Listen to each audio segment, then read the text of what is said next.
샬롬, 안녕하십니까? 이번 주 성경 말씀은 사사기 6장 11절부터 40절까지 말씀입니다. 사사기 6장 11절부터 40절까지 말씀. 많이 기니까 18절까지만 읽도록 하겠습니다. 11절부터 18절까지 사사기 6장 11절부터 18절까지 하나님성은 또 읽도록 하겠습니다. 11절입니다. 여호와의 사자가 아비에셀 사람 요아스에게 속한 오브라에 이르러 상수리 나무에 앉으니라. 마침 요아스의 아들 기드온이 미디안 사람에게 알리지 아니하려 하여 밀을 포도주 틀에서 타작하더니 여호와의 사자가 기드온에게 나타나 이르되 큰 용사여 여호와께서 너와 함께 계시도다 하매 기드온이 그에게 대답하되 오 나의 주여 여호와께서 우리와 함께 계시면 어찌하여 이 모든 일이 우리에게 일어났나이까. 또 우리 조상들이 일찍이 우리에게 이르기를 여호와께서 우리를 애굽에서 올라오게 하신 것이 아니냐 한 그 모든 이적이 어디 있나이까. 이제 여호와께서 우리를 버리사 미드안의 손에서 우리를 넘겨주셨나이다 하니 여호와께서 그를 향하여 이르시되 너는 가서 이 너의 힘으로 이스라엘을 미디안의 손에서 구원하라. 내가 너를 보낸 것이 아니냐 하시니라. 그러나 기드온이 그에게 대답하되 오 주여 내가 무엇으로 이스라엘을 구원하리이까. 보소서 나의 집은 므낫세 중에 극히 약하고 나는 내 아버지 집에서 가장 작은 자이니이다 하니 여호와께서 그에게 이르시되 내가 반드시 너와 함께하리니 내가 미디안 사람 치기를 한 사람을 치듯 하리라 하시니라. 기드온이 그에게 대답하되 만일 내가 주께 은혜를 얻었사오면 나와 말씀하신 이가 주 되시는 표징을 내게 보이소서. 내가 예물을 가지고 다시 주께로 와서 그것을 주 앞에 드리기까지 이곳을 떠나지 마시기를 원하나이다 하니 그가 이르되 내가 너 돌아올 때까지 머무르리라 하니라. 아멘. 이 시간 사역을 위한 주님의 부르심에 응답하라 라는 제목으로 하나님 말씀 전하도록 하겠습니다. 주님께서는 우리 주님의 계획과 그 섭리는 우리가 이해할 수 없는 것 같습니다. 제가 이제 작년 8월 말에 이제 지산교회로 이제 사역지를 옮겨서 여러분들과 함께 같이 예배를 드리고 신앙생활을 하고 있는데 지금도 이제 매일 새벽마다 기도하고 있는 부분이 주님께서 어떻게 저를 이곳으로 인도하셨습니까? 라는 질문을 하게 되는 것 같습니다. 마찬가지로 우리가 신앙생활을 하는 가운데 주님께서는 어떻게 나를 이곳에 보내셨지? 어떻게 우리 구역원들과 함께 예배를 드리게 하셨지? 어떻게 우리 가정 가운데 어떻게 남편을 만났지? 이런 여러 가지 이제 의문점들과 궁금증, 하나님께서 어떻게 나를 앞으로도 이렇게 인도해 가실까라는 그런 의문이 생기죠. 예를 든다면 주님께서의 부르심은 정말 우리가 이해할 수 없는 것 같습니다. 혹시 이런 것들 기억나십니까? 선교사분들 중에서도 지금은 이제 그런 분들이 많이 적지만 초창기 때 초기 초대교회 때 또 특별히 지금은 이제 이슬람은 그렇게 많이 하지 않지만 우리나라 같은 경우에도 초기 순교자들이 정말 많으셨잖아요. 예를 들어서 토마스 선교사, 우리나라의 최초의 개신교 선교자이자 순교자라고 했던 토마스 선교사가 있습니다. 이분은 정말 젊은 청년 때 목사 안수를 받아서 24살에 목사 안수를 받아서 맨 처음에는 런던 교회에서 파송을 받아서 중국으로 사역을 했던 분이 토마스 선교사였습니다. 근데 이 중국에 가서 거기서 카톨릭 신자였던 이제 한국 사람을 만나게 된 거죠. 그래서 그 마음 가운데 이제 하나님의 부르심에 그런 응답을 이제 깨닫게 됩니다. 하나님께서 나를 대한민국의 조선, 그 당시는 조선이죠. 조선에 가길 원하시는구나. 그래서 조선에 가길 원했지만 당시 조선은 외세에 대해서 엄청난 그 반발을 갖고 있었던 때였습니다. 그래서 이 토마스 선교사가 여러분들이 국사책이나 이제 지금 학생들은 배우게 되는데 제너럴 셔먼호에 타서 이제 성경책을 품에 안고 이제 배를 타고 가는데 배에 내리자마자 거기에 포졸들 당시 창을 겨누는 병사를 만나게 되는데 그 토마스 선교사가 이 병사한테 할 수 있는 단어가 야소밖에 없는 것입니다. 그 당시 야소는 예수라는 뜻입니다. 예수님이라는 것을 외치면서 성경책을 건네고 그 병사의 창에 찔려서 이 토마스 선교사는 그 자리에서 순교하게 되는 것이죠. 어떻게 이 토마스 선교사의 모습을 보면서 결국에는 이제 토마스 선교사가 성경책을 건네주면서 그 건네준 성경책이 여러 가지 이제 예와 나중에 설교할 때 이제 많은 이런 얘기 들은지 모르겠지만 토마스 선교사의 그 책이 성경책이 포졸인지 아니면 그 당시 어떤 이제 뭐 그 벼슬아치 이제 벽에 막 그냥 종이가 이제 성경책에 있는 종이가 좀 귀해 보이니까 벽에 막 덕지덕지 이제 벽지로 붙였다가 그 벽지를 보고 그 사람이 예수님을 믿게 돼서 이제 복음이 전파됐다라는 일화도 있지만 그런 토마스 선교사는 말씀도 제대로 전해드리지 못하고 예수님이라는 단어만 외치고 그 자리에서 직사하고 순교했던 것이죠. 하나님은 이 토마스 선교사의 인생을 봤을 때 우리가 봤을 때는 너무하다. 어떻게 선교사로 부르셨는데 말씀 복음도 전하지 못하고 이렇게 죽임을 당할 수 있을까? 순교할 수 있을까? 여러 가지 우리가 의문을 묻게 되죠. 하지만 이 토마스 선교사는 하나님의 부르심에 하나님의 성령님의 인도하심에 순종하여서 조선으로 왔고 조선의 성경책이 전해졌다라는 것을 우리가 결과를 통해서도 알 수 있는 것처럼 지금 우리가 이해할 수 없는 일들이 많이 일어날 수 있다는 것입니다. 왜 하나님께서는 우리를 지금도 이렇게 힘들게 하시지? 왜 우리 교회는 아직도 부흥하지 못하지? 왜 우리 구역은 왜 여전히 그대로지? 하지만 주님의 부르심에 응답한 사람들 통하여서 결국에 주님께서는 그 교회의 역사를 이루신다라는 것입니다. 오늘 본문은요 사사기 6장 내용입니다. 이 사사기 내용은 참 재밌습니다. 그래서 시간이 많이 있으면 좀 이렇게 많이 풀어서 이야기처럼 전해들어도 참 재밌는 말씀인데 이 짧은 시간 안에 이 말씀을 전해드려야 되니까 참 안타깝긴 합니다. 기드온 얘기입니다. 우리들이 잘 아는 기드온과 300용사. 몇만 명이 있는 가운데 추려서 나중에 300명으로 미디안을 다 물리치는 그런 기적의 역사의 주인공이 기드온과 300용사죠. 근데 오늘 말씀해 보시면 어떻습니까? 우리가 읽은 것에서 보면 이 미디안의 압제를 받았던 이 기드온은 엄청난 탁월한 능력을 가진 사람이 아니었습니다. 근데 주님께서 이 탁월한 능력이 우리 보기에는 겁쟁이고 소심한 사람인 것 같은데 하나님께서 부르심에도 불구하고 계속 하나님을 의심하고 하나님 저는 약합니다. 어떻게 저를 쓰시려고 합니까? 계속 하나님의 더욱더 응답을 구하고 하나님께 확신을 구하는 되게 소심한 모습을 보여주고 있는데 근데 하나님께서는 이 기드온을 통해서 역사를 이루셨다라는 것을 우리에게 보여주신 것이죠.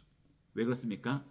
기드온이 연약하지만 또 회의적인 반응도 많이 보이고 회피하는 모습도 보이지만 하나님께서는 기드온을 통해서 이루신 뜻이 있기 때문에 부르셨다라는 것을 우리는 기억할 필요가 있다는 것입니다. 그래서 하나님께서는 기드온을 뭐라고 부르시는지 아십니까? 아까 우리가 읽었죠. 하나님께서 기드온을 부를 때 어떻게 부르시냐면 큰 용사라고 했습니다. 큰 용사. 여호와 사자가 12절 여호와의 사자가 기드온에게 나타나 이르되 큰 용사여 여호와께서 너와 함께 계시도다. 타작틀에서 숨어서 타작하고 있는 이 기드온에게 하나님께서 나타나셔서 큰 용사야 내가 너와 함께 하겠다. 나와 함께 일하자. 라고 그 기드온을 부르시는 장면을 우리는 잊지 말았으면 좋겠습니다. 그래서 우리가 기도를 봤을 때 어정쩡한 태도를 보일 수도 있고 또한 불신앙 하나님을 신뢰하지 못하는 모습을 보일 수 있지만 결국엔 기도는 하나님의 말씀에 순종하는 사람이었다라는 것을 우리에게 보여주고 있습니다. 우리가 너무 비슷하지 않습니까? 지금도 하나님께서는 우리를 계속해서 부르고 계십니다. 근데 우리는 가끔 가다가 하나님께서 계속 부르실 때 선뜻 대답하지 못할 때가 있죠. 기도원처럼 하나님 그래도 저는 아직 못하겠는데요. 하나님 증거를 보여주십시오. 내가 확신할 만큼 증거를 보여주십시오. 했을 때 하나님께서는 기도원에게 증거를 보여주십니다. 마찬가지로 우리가 기도하면 기도할수록 하나님께서 우리에게도 확신할 만큼 증거를 주셔서 우리를 사용하신다라는 것입니다. 그래서 결정적인 순간에 도망치는 것보다 끝까지 도망치는 자가 아니라 결국에는 하나님의 말씀에 순종하는 기도원과 또 모세처럼 하나님께서는 주님 말씀에 순종한 자들을 통해서 일하신다라는 것입니다. 그래서 에베소서 4장 13절을 보시면 우리가 다 하나님의 아들을 믿는 것과 아는 일에 하나가 되어 온전한 사람을 이루어 그리스도의 장성한 분량에 충만한 데까지 이르느니라. 그래서 하나님께서는 이 충만하게 이르러서 장성한 사람을 사용하셔서 일하신다 있다라는 것을 우리에게 보여주고 있습니다. 온전한 그리스도인이 되기 위한 사람들을 주님께서는 오늘도 찾고 계시고 우리 모두의 성도의 평생 숙제가 온전한 성도가 되는 것이 숙제죠. 그래서 이 일은 하나님의 부르심과 명령에 순종할 때 가능하게 된다는 것입니다. 하나님 말씀에 순종하며 부르심에 순종하게 될 때 우리가 온전한 그리스도인으로 나아가는 발판이 될 수 있다는 것입니다. 마찬가지로 기도원도 하나님의 능력을 봄에도 불구하고 계속 하나님께 표징을 구합니다. 36절에서도 39절에서도 그리고 하나님께서는 그와 함께 하셔서 승리케 하신 약속을 계속 하시고 보여주시고 그런 것을 계속 반복하면서 표징을 보여주시고 역사하시고 다시 또 표징을 보여주시고 역사하시고 기도원 가운데 그 역사 가운데 계속 함께 하심을 주님께서는 보여주고 계신 것이죠. 마찬가지로 우리가 주님께 계속 표징을 구하셔도 됩니다. 하나님, 내가 일할 수 있도록 도와주십시오. 계속 간구하는 것이죠. 그렇게 됐을 때 주님께서는 우리 모습 가운데, 우리 삶 가운데, 우리 사역 가운데 계속 우리에게 길을 보여주시고 동역자도 붙여주시고 기도원의 300 용사처럼 용사들을 붙여주시고 그리고 일할 수 있게끔 여건을 마련해 주셔서 우리를 일할 수 있게 하신다라는 것입니다. 그래서 성도님들은 하나님의 부르심에 응답하는 것이 정답입니다. 정답입니다. 그래서 아직 하나님을 전적으로 신뢰하지 못한 부분을 가진 기도원을 쓰시는 것처럼 아직도 우리는 주님을 전적으로 신뢰하지 못한 모습을 주님께서도 아십니다. 그럼에도 불구하고 주님께서는 희한하게 완벽하게 완성된 성도를 쓰시는 것이 아니라 아직도 부족한 김진국을 아직도 부족한 부분이 있는 여러분들을 사용하신 부분은 우리 지산교회의 그 구역에 또 그 가정에 또 우리 지산교회의 청년의 제가 맡은 청년의 부서 그리고 복음성숙교구 부서에 제가 꼭 필요하기 때문에 저를 불러주셨다라고 저는 생각합니다. 그래서 부족하지만 연약하지만 주님의 부르심에 응답한 저를 통하여서 또 주님의 부르심에 응답한 여러분들 통하여서 주님께서는 역사하신다라는 것입니다.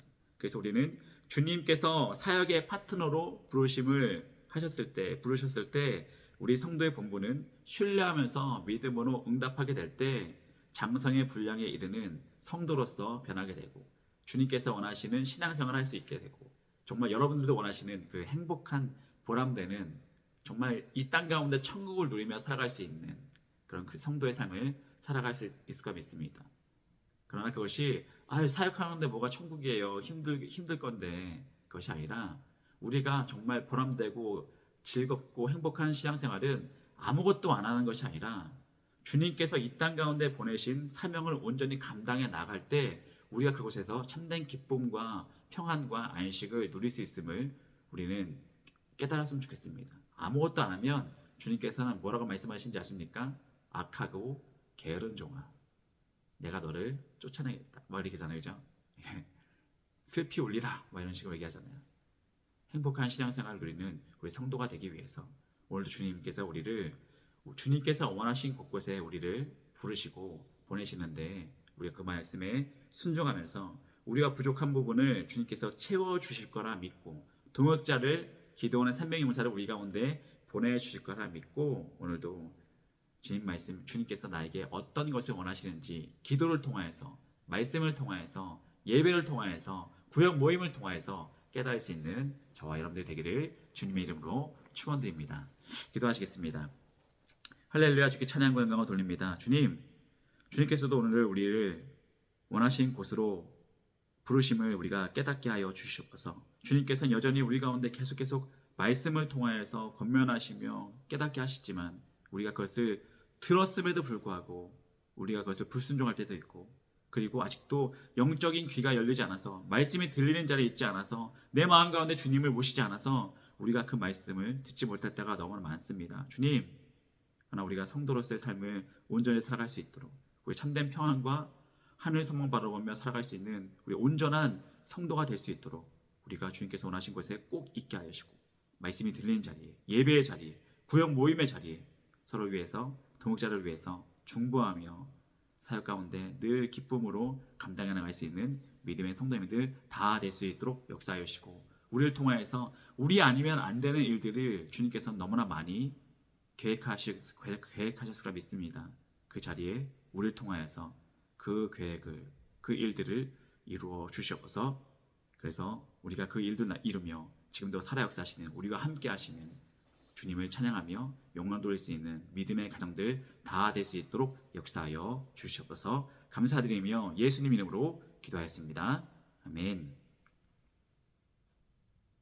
말씀 마쳤습니다. 이후에 찬양하시고 헌금 나누시고 그리고 주기도문으로 예배를 마치고 난 이후에 말씀을 통하여서 깨달으신 것들 나누시면서 교제 나누시고 또 함께 기도하면서 마무리했으면 좋겠습니다.